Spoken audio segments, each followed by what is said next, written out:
Good afternoon, ladies and gentlemen, and welcome to our Diversity in APAC Risk Management panel discussion.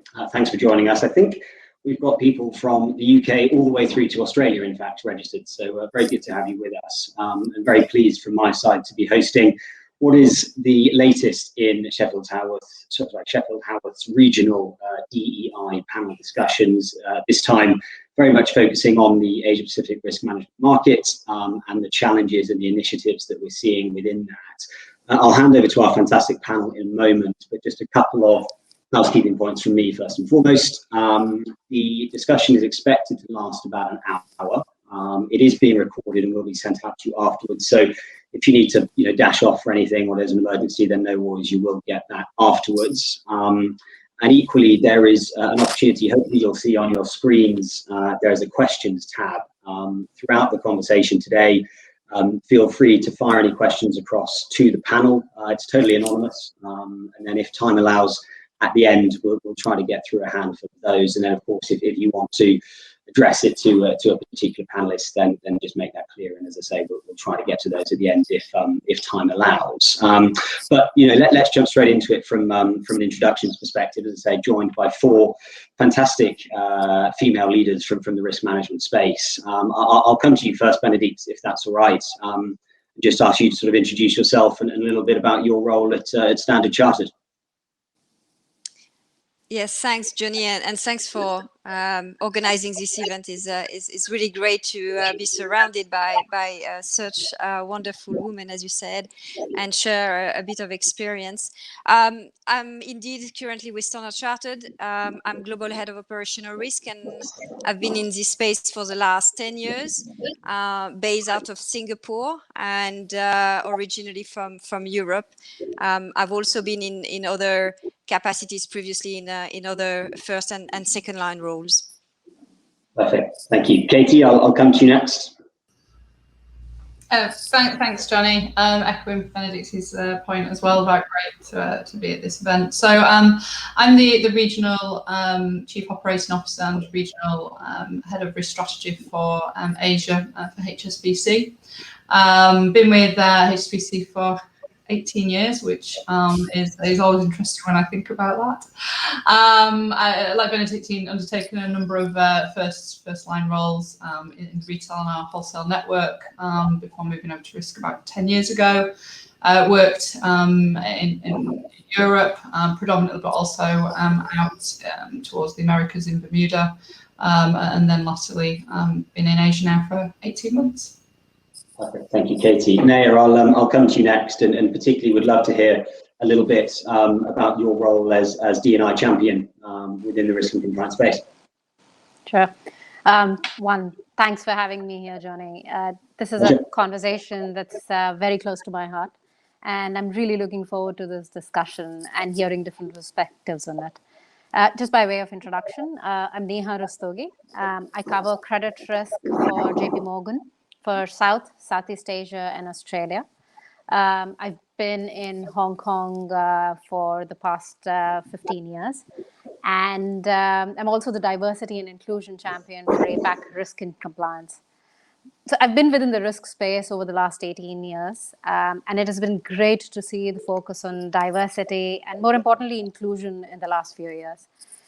One change I am seeing that I'm very, very happy about, and which actually goes to drive inclusion, is that the D&I conversation has moved from being a responsibility that was held at the most senior levels in the organization to being an area of focus across all levels.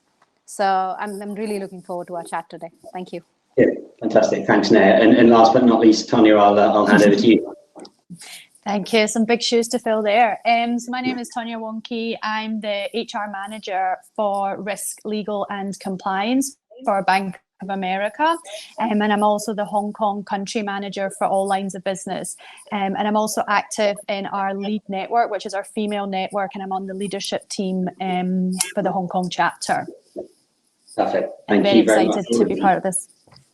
Thank you. No, great. And very finally, from my side, just for anyone who may not be aware of Sheffield Howarth, or indeed myself, Sheffield Howarth's been around as an executive search and talent advisory business now for close to 30 years. I've been in Asia now for 19 years, since 2002, servicing our clients here through offices in Hong Kong, Singapore, mainland China, Australia, and India. And I personally have been with the business for 6 years, the last 4 of which have been based in Hong Kong, leading our corporate functions practice, which of course risk is a sizable chunk of that. So without further ado, we've got a lot to cover.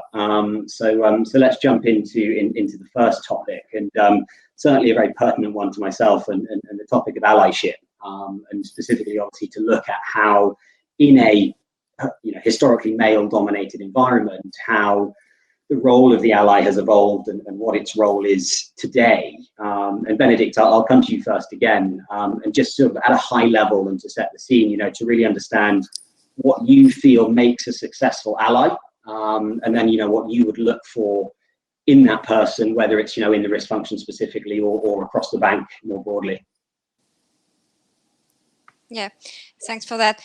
I think Nia just mentioned in just few seconds that the diversity and inclusion topic has evolved quite a lot from being something that you need to do, you should do, to it's really important for just not quotas or representation, but because it's really something which helps the business and which helps firms as a whole. So in terms of allies, I think what is really important is having a broad understanding of diversity, and not just one group in particular, and try to find representation at various levels which can embody that understanding of diversity. The second one is for me is really how we can make sure it's really linked to the business. So diversity is our concept internally, but how do we bring that externally in a value proposition in the way we manage our business? And I think more and more our clients, stakeholders from externally really look at, what do you have to offer? And I think, we need to also have that in mind when we try to develop diversity internally. It's just not a box to tick, but it's really something which helps us to also be well positioned outside. The last one is that we are thinking more and more about, the diversity of thought. So the ways of working are changing.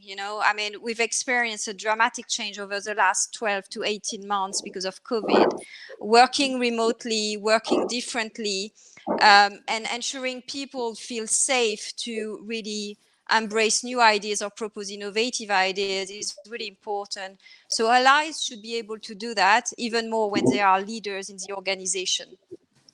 Perfect. Thank you very much. And Kate, I'll come to you perhaps a little bit more specifically, but your role is certainly one that looks across the entirety of HSBC's risk function. And with that in mind, if you do indeed, how do you perhaps perceive the role of that ally changing within the different pillars and the different risk stripes, perhaps? I think the fundamentals of an ally, irrelevant which risk, whether it's the business risk, even the audit function, if we go across the full 3 lines, the essence of it shouldn't change. It's about educating, understanding, observing, questioning, asking, be finding out and understanding, and have feedback, and calling out and speaking up. I don't think it should matter which risk type, which country. There will be some sensitivities. Yeah. There's 92% of people apparently see themselves as allies, but we only see about 29% of people speaking up when they see something that has gone wrong, or doesn't feel right.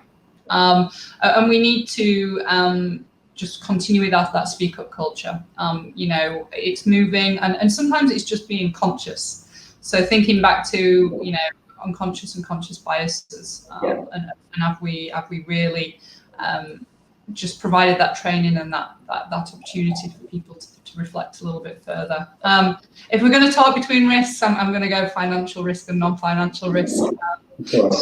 do. I know there's global head of op risk that probably resonates. I think when you look at the financial risk, credit risk, traded risk, market risk, I'll call it a very mature, more established area than the non-financial risks.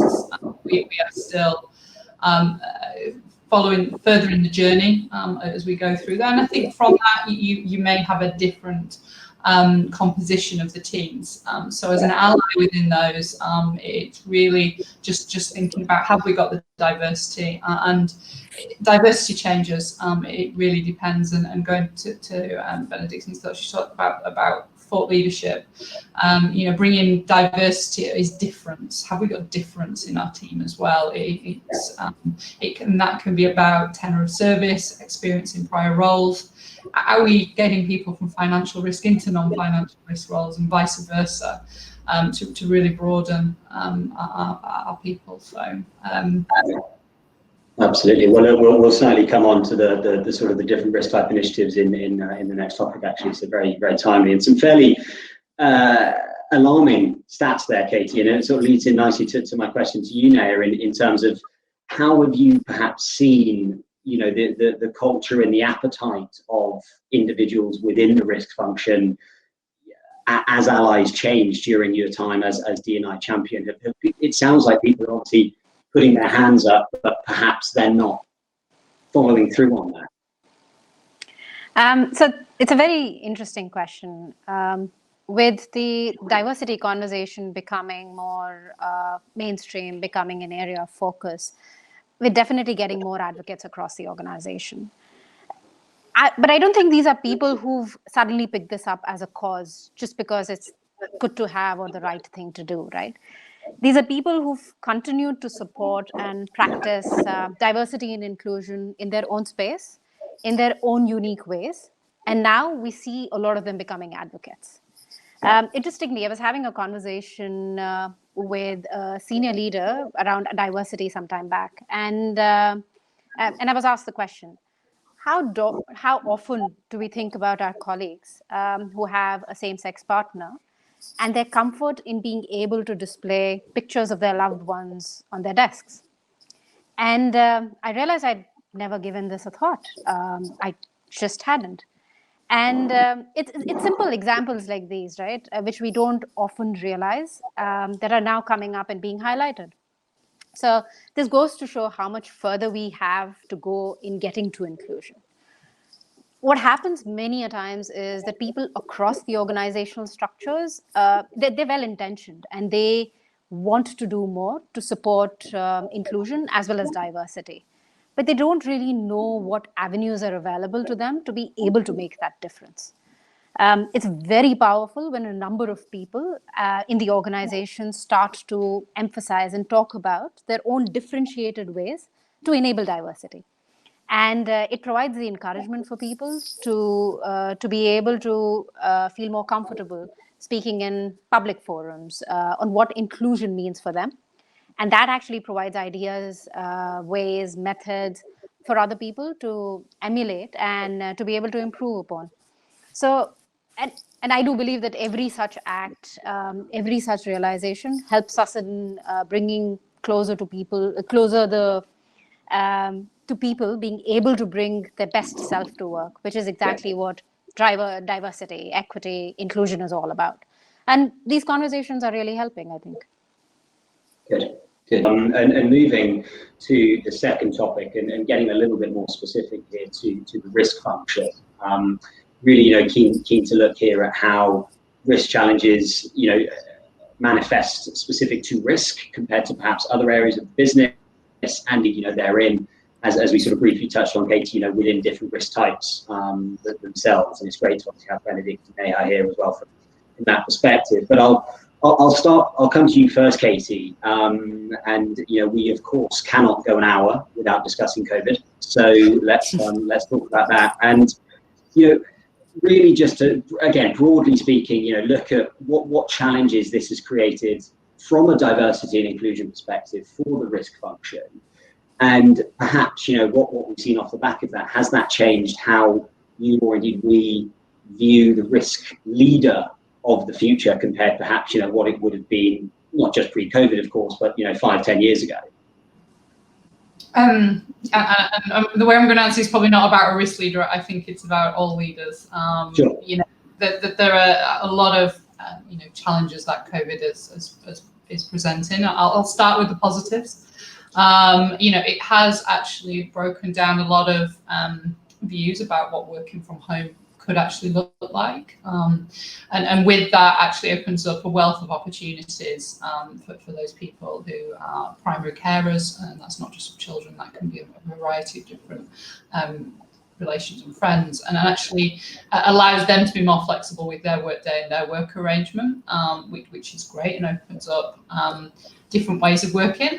From that, then as leaders, you have to actually manage a little bit differently. You need to make sure the interaction changes, because then the person isn't in the office. And also making sure that the technology is running. And we have our problems with the internet, but is it effective for your staff? Have they got the right environment that they can work in? And sometimes, depending upon the country or the location that is, sometimes space is at an absolute premium with it as well. So is that viable and is that workable for them? So you're having different conversations about their setup and their well-being. But it has got challenges. If you think about people with hearing and sight impairments, actually working remotely in this fashion with this great technology, which I remember a question beginning last year: what's going to produce the fastest technological acceleration? Is it your CEO, your CIO, COVID? It has been COVID. Would we be using technology like this as we have done? But there are those who this is not going to be working for. So are we actually appreciating that? Do we know that those impairments are there? So we can start to think about what hardware we can give those individuals to get them the ability to be flexible, that don't have the impairments. You've also got a lot of invisible ability challenges that existed before, but are probably more prevalent now.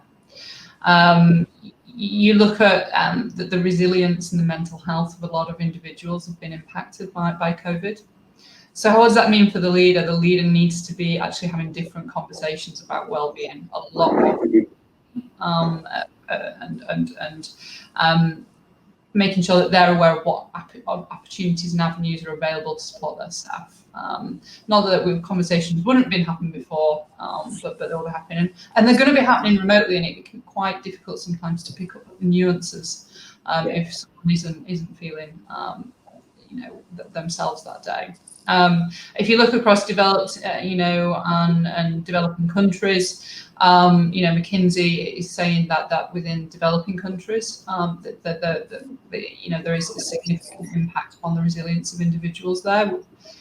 The recent spike we're seeing in India, this is going to be having devastating effects, and we have to think about how, as leaders, we manage people through this. And allyship, there's a view that actually that's been impacted because some of the allyship is actually seeing things happen in the office, and maybe people aren't seeing it to then speak up. So how do we bring that connectivity back? But I'll give you a lot of challenges there, but what I think it's going to create actually a different type of leader that we're going to need going forward. People who are more technology aware, can manage people through different channels and mediums, actually bring in a bit more of the well-being discussion, which I welcome into when you're having a conversation with your staff member, your team, rather than it just being the transactional day job or their development. It's actually more. So it will change, and we need to make sure as leaders we give our people managers the tools to enable them, that they don't just wake up with those skill sets. Yeah, absolutely. Awesome. Thank you, Katie. And we'll transition a little bit and get into the sort of the risk type conversation. And Benedict, I'll start with you. And it's relatively fair to say across the board that operational risk and non-financial risk, by nature have succeeded particularly, or benefit, I should say, particularly with greater gender diversity over the years compared to some of the financial risk types. I mean, what successes and lessons, perhaps can we take away from that we can then hopefully share with areas, not just gender, of course, but that are less represented?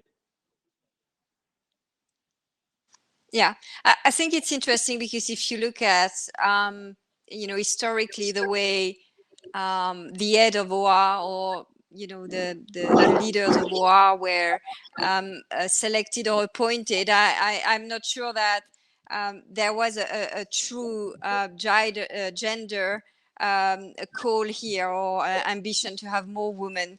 And I think that there was probably more, we don't know exactly what it is. It seems more qualitative than quantitative, and women are probably better at that. I would say that it was probably more kind of, I wouldn't say discrimination, but a choice by default rather than a real choice. What I've seen over the past 10, 15 years is really a shift in terms of the way the representation in non-financial risk has evolved and OR. And I think it's explained by the diversity of risk behind, and we can't just say it's OR as one risk, and the number of the large size of the risk taxonomies now makes it more and more challenging first to find the right people, but also make it really important to have diverse population, people with diverse background, especially when you operate in a global network, to represent these functions. And as there was no real curriculum or certification for non-financial risk, I think there's been perhaps a bit more experimentation in my view, and people have been perhaps a bit more bold in choosing people to lead their teams or be part of the team for non-financial risk. So I think that one of the success potentially for non-financial risk is that there was probably no other choice, and now it starts to grow, and we nurture that aspect, i.e. we want to have people who have very diverse experience front to back across the three lines of defense, who have been able to experience different countries or regions, and really bring these different perspectives which help overall the organization and non-financial risk to be more under control. Absolutely. And there, I'll come to you obviously as a leader in a financial risk type. What can we do, or what are you seeing at the moment already to sort of tackle these historical challenges of bringing, especially gender diverse talent into these risk types? Yeah, so there's a lot of good work being done, I think, across the industry and definitely across the firm that I see in driving unbiased and inclusive hiring practices, right? And a lot of it goes to awareness of your unconscious biases. That's something Tonya's talked about. That's something Benedict has talked about. And as the saying goes, if you have a brain, you have a bias. And so it's possible that I prefer someone who has a similar background as me, someone who's gone to similar schools that I have, someone who grew up in the same city that I did, right? And I am superimposing my own experiences or beliefs on the other person. Now, and I'm doing it all without consciously being aware of it, really, right? I know it sounds a little bit counterintuitive, but it is important for us to actually be conscious of our unconscious biases. And that's where it's very important to actively ensure that there's a robust business discipline to your hiring processes, and making them equitable is very, very critical. Let's take a few examples, right? So let's start with job descriptions or JDs as we call them. Are we ensuring that we're using gender neutral language rather than saying he or she? Are we making sure that the adjectives that we are using for the candidates are not actually gender coded? You're not using superlatives, which can actually put off certain candidates from applying for certain positions. Are we really being objective when we are defining our job descriptions and skill sets necessary for a particular role? And being conscious of the good to have versus must haves? Or is the JD or the job description being unconsciously written with existing individuals in mind? I don't know how often we think about that, and I think that's something that we need to do often. Let's take the interview process. How diverse is your panel of interviewers? How diverse is your slate of candidates? Are we making sure that there is a certain set of common questions based on the skill set requirement that you have, that are being asked of every candidate. So you can truly compare and minimize that unconscious bias. And I think Katie had talked about it earlier. Training your managers is one of the most critical things. And I think we're trying to incorporate a lot of this and a lot more to ensure our hiring practices are inclusive. And I think that's one of the most critical pieces for us. Yeah, fantastic. Thank you. Moving on to our third topic, and hopefully something that we'll really dig into here is moving, and we've already touched on a lot of it actually already, but moving or elevating the conversation into different types of diversity. I think it's probably, again, fair to say, correct me if you guys disagree, of course, but within the APAC region, there has been a real focus on gender, quite rightly, but we don't necessarily see such focus on other areas of diversity. And Naya, coming to you, and we've briefly sort of alluded to it in a couple of areas already, actually, but I know an area that you're very passionate about is this cognitive diversity conversation. So, I'll open it up. How are we seeing this develop, and what sort of initiatives are we already seeing, or do you think we can expect to see to increase this moving forward? So, first of all, thank you for raising this question, Johnny. Yes, I am very passionate about cognitive diversity. And look, I mean, there's a reason for driving diversity, right? Sorry, I'm just hearing an echo. It's not just because it's a good thing to do, right? Or it's not just about being a good corporate citizen. It is actually the smart thing to do. Tanya had talked about it, Benedict had talked about it. We're talking about diverse backgrounds. So when you speak about diversity, your skin color, your gender, your height, your age, where you grew up, all of this defines how you see the world and how the world sees you. And the chances are you do think differently because of it. And that's where cognitive diversity comes in. It is about perspectives. It's about how you frame things, how you're processing information, and how you approach problem solving, for that matter. So the more diverse the thought process, the more innovative your problem solving and your solutions would be. Many a times that actually enables teams to see a completely different problem compared to the one that you were initially contemplating. And that's how you can drive differentiated client solutions as well. There's a growing recognition within businesses, and we've talked about it before, that diversity actually enables you to drive business goals, revenues, controlling costs, innovation, creativity. What needs to be done to enable this is to make sure that you have a culture where people are able to share their diverse ways of thinking, ideating, and finding solutions. And you don't get that till people feel comfortable in bringing their best self to work, as Tonya mentioned as well.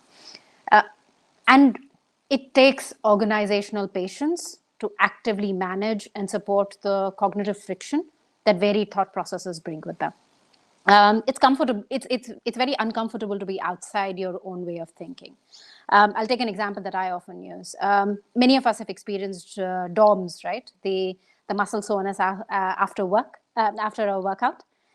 This discomfort leads to growth, and cognitive friction is very similar. There'll always be some friction where you get into habits because you have a preferred way of getting things done.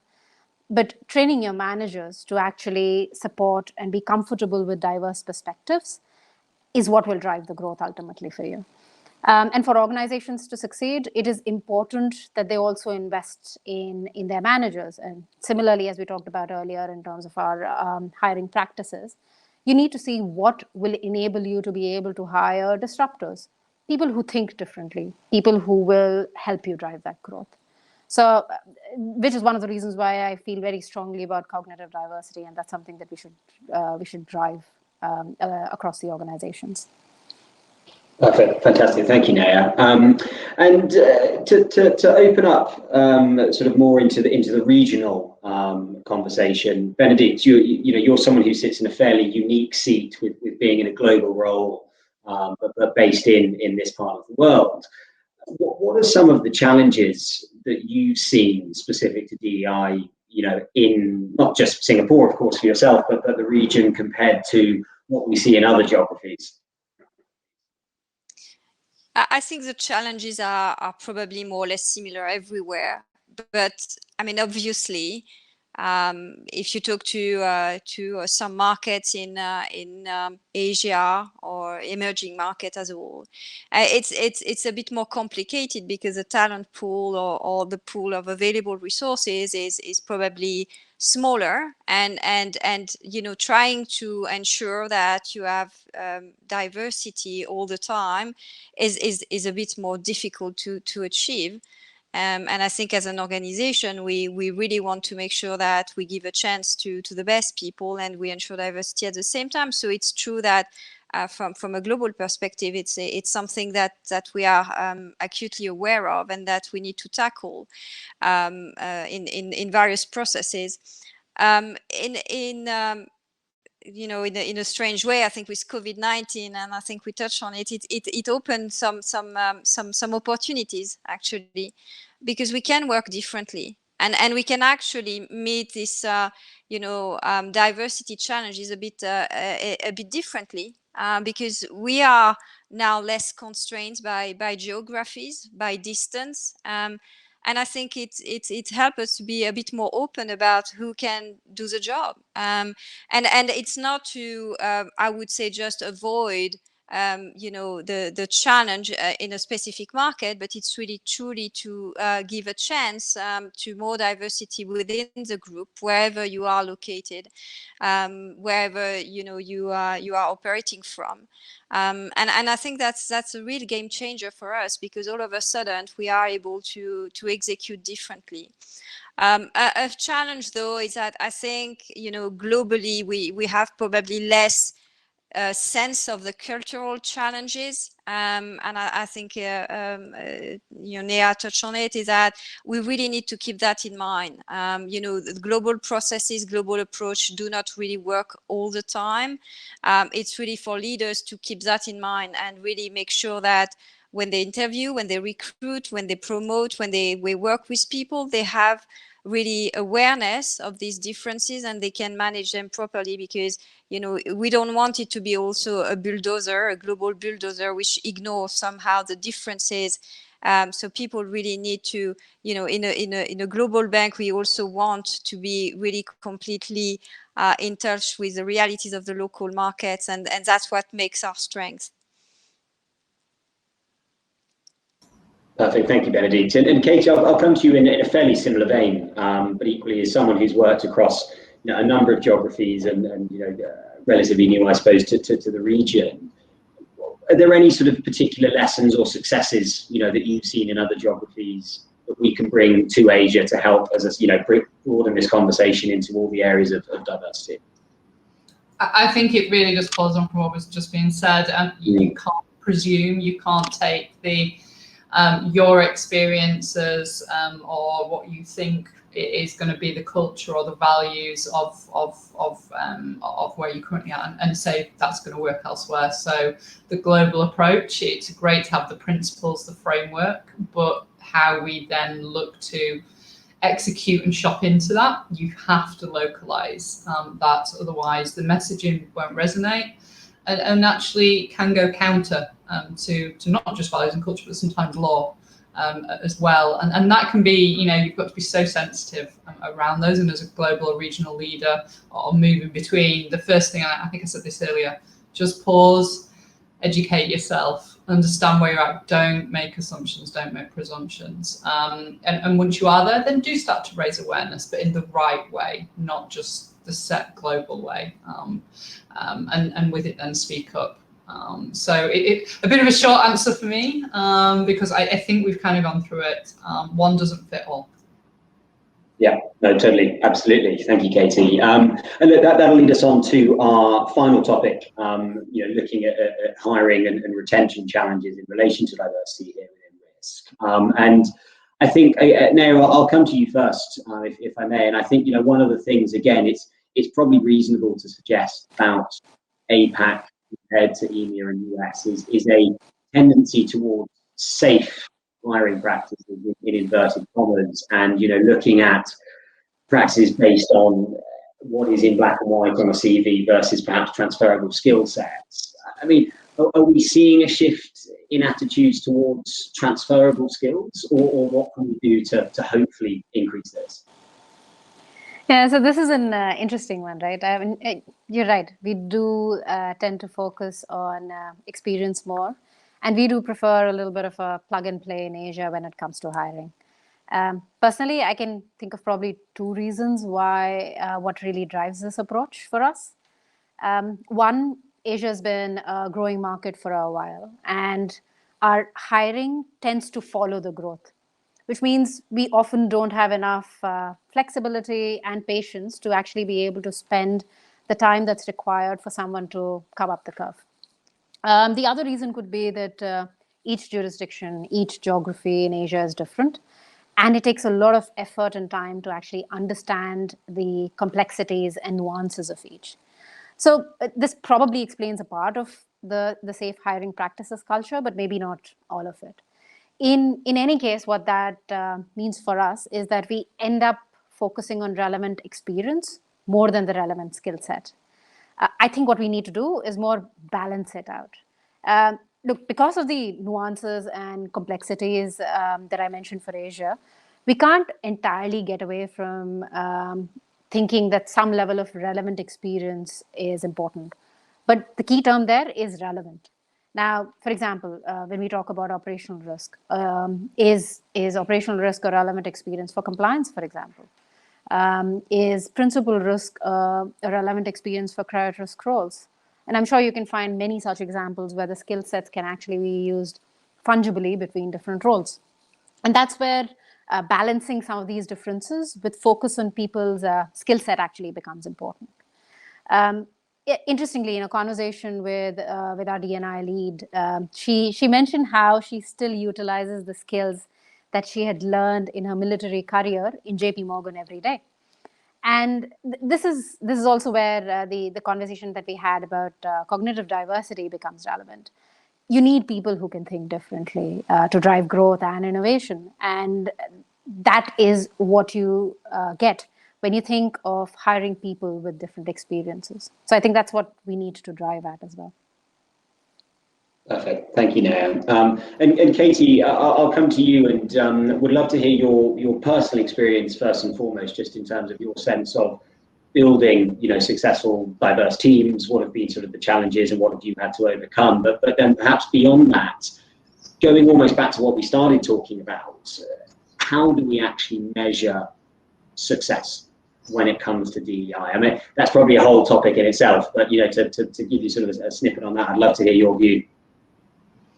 I think as people managers, the first thing you've got to do is kind of reflect on yourself, your skill set, your experience, and I then think, okay, I look for everything that differs from that, because it's from that you get uniqueness of thought, you get challenged by your team, and so for me, it's been having to be very conscious of who you are and where you're at, and then with that, you have to be very conscious on the reverse of who you are seeking to recruit, what you're seeking to recruit, and you talked about it. To me, it's capability, and has that person got a capability to learn the technical attributes of the job, but you don't necessarily on day one want the expert. A lot of years ago, someone who was a mentor, but also one of my line managers in HSBC, he said to me, by the time someone knows 90% of the job, they probably should be looking for the next one.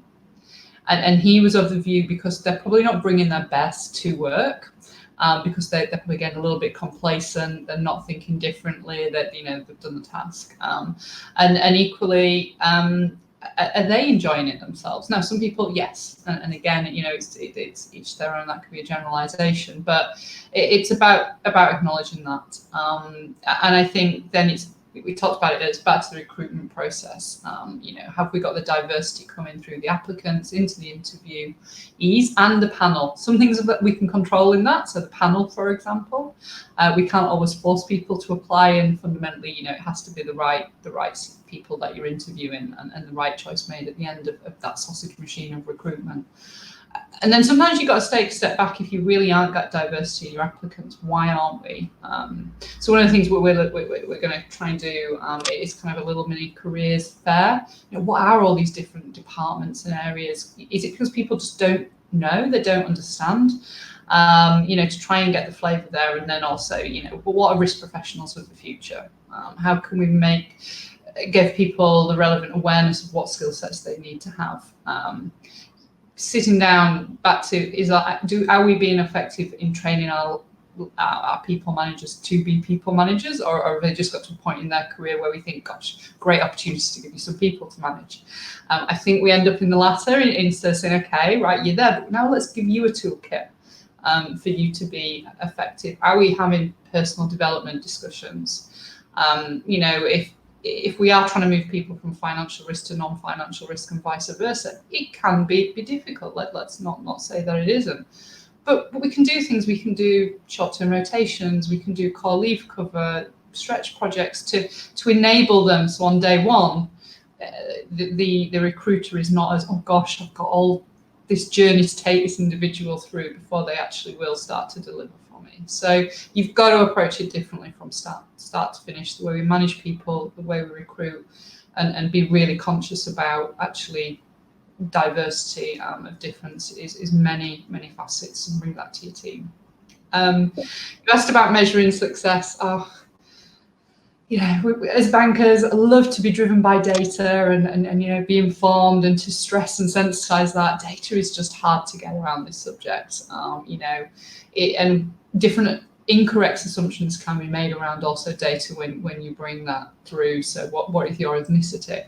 Well, that can be many different things to different people, and necessarily is there a box? And we talked about putting people in boxes. So a measure of success for me is seeing diversity as you go through the chain of recruitment, and seeing, hopefully, that if we start there, we will see it on the back end. There is no magic switch to this. We didn't see that when we focused on gender.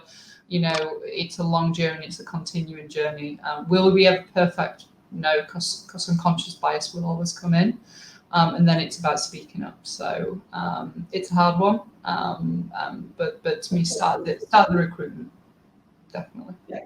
Perfect. And final question of the day, I'll obviously come to you, Benedict, here, and perhaps sort of wrapping everything up and tying in with a number of different areas we talked about, and particularly in the COVID/post-COVID world, is looking at people's sense of purpose, within their employer, whether that's a bank, whether that's a risk function or whatever. But, how can we leverage all of, what we're talking about from a D&I perspective? How can we sort of look beyond that as well to really support employees and employers in helping sort of find and deliver this sense of purpose?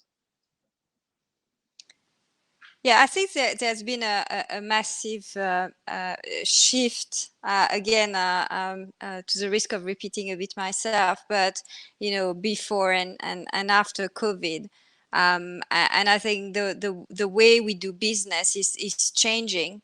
And corporations have a big role to play here. It's not only about being commercial anymore, and this sense of purpose as started to grow and be considered as unavoidable. It's not a trade-off. It's not like we're going to do that at the expense of that. We can be commercial, we can be a bank, we can be any organization, but we can also care about the world we live in, care about globalization, decarbonization, inequalities in the world, and we feel there is a role to play. And the reason I think corporations realize that is that we have customers, we have communities. We don't live without the people, and I think it's important that we reconcile the two. For us, I think diversity is this connector. So this connector to the external world, and the purpose is the way we also do business now, and we need to reflect that in the workforce we have. Because it's not going to be the same way of doing business as we did, and not having this diversity of thought, this representation, partnering with fintechs or else, it requires a very different type of skills, energy, and profile. So I think this notion of purpose is very important to the way we make our job evolve and the way we attract talents and promote staff internally. Absolutely. Thank you, Benedict. Thank you very much to everyone as well. So that concludes the topics that we were keen to cover and looking to cover today. We've just had a very interesting question come in, actually, that I may hand over to you, Katie, if that's all right, because it's tied back to the success conversation. And that's to say that measuring performance in risk is more challenging, perhaps, than in front office roles when you can clearly see P&L. That can then increase the role of biases on evaluations and pay. What can be done to improve this? I think it's looking at, the objectives that you're aligned against. Yes, pay, the P&L you may produce will be a significant contributor, but there has to be more to you in that deliverable, and that needs to be weighed. So reweighting scorecards, for example, to be broader than the one deliverable, to me is a clear driver and change. And also, why can't, from a diversity, everyone bring a decent P&L in? We have the technology and we have proven that it works. So if you're, even for some of our traders, that they have been working flexibly. So it's, again, we talked about it, ways of working. There are different ways that we can now work, and we need to really, really consider, can that role be done differently? Instead of saying, well, the way we have done that role is like this. We need to challenge ourselves. Yeah, perfect. Thank you very much. Well, look, on behalf of myself and the audience, massive thank you to you all for joining and for sharing your thoughts and your insights and your expertise there. And equally, thank you to everyone in the audience for joining. As mentioned at the start, this will be available subsequently and will be shared with everyone who registered. We will also, in due course, be publishing via Sheffield Haworth a sort of write-up and summary of the topics and sort of the key areas that we've discussed today. So we'll share that with everyone subsequently. So from my side, thank you everyone for joining, and I hope that we'll be able to welcome you back for the next discussion hosted by Sheffield Haworth in due course. Thank you. Thank you, Johnny. Thank you. Thank you. Bye-bye. Thank you. Bye-bye.